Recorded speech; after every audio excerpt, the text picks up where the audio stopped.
रवा सब लोग के हाथ जोड़ के नमस्कार करतानी। वीडियो देखे खातिर दिल से धन्यवाद करतानी। आज का झूमर गीत जो लेकर आइल बानी बहुत सुंदर बा। जरूर झूमम लोग, गायम लोग, नाचम लोग। तो आई लो सुनी लो का कहतारी आ उनका राजा जी कहाँ बुलावा तारा सुनी लो।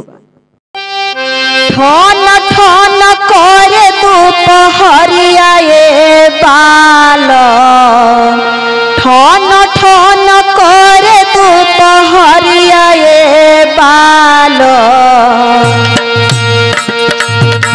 ठन ठन करे दोपहरिया ये बाल, ठन ठन करे दोपहरिया ये बाल। राजा जी बुलावे फूल परियाए बाल, राजा जी बुलावे फूल परियाए बाल, राजा जी बुलावे।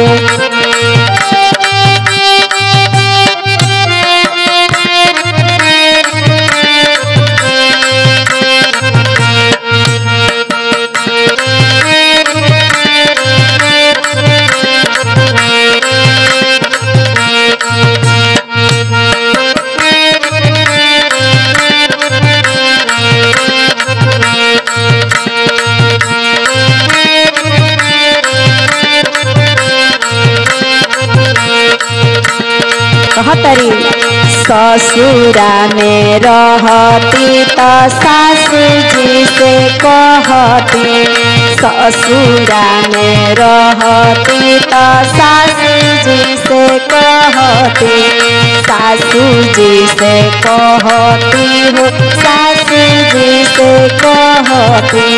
नैहर में लागेला शरम आए बाल, नैहर में लागेला शरम आए बाल, ठन ठन करे दोपहरियाए बाल, ठन ठन करे दोपहरियाए बाल, ठन ठन करे।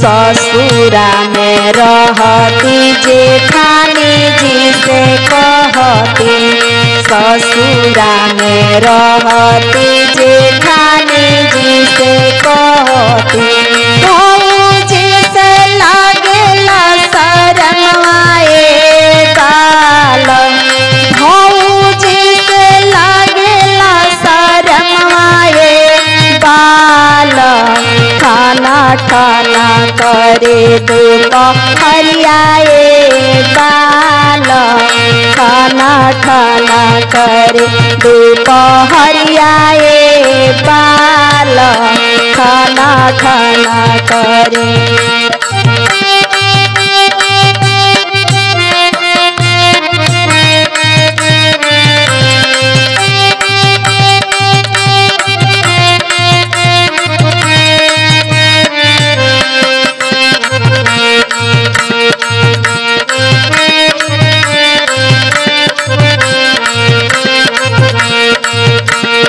ससुरा में रहती तो देवर जी से कहती, देवर जी से कहती हो, देवर जी से कहती, भैया से लागेला शरम आए बाल, भैया से लागेला शरम आए बाल, खाना खाना करे दोपहरियाए बाल, खाना खाना करे दोपहरियाए बाल ठन ठन करे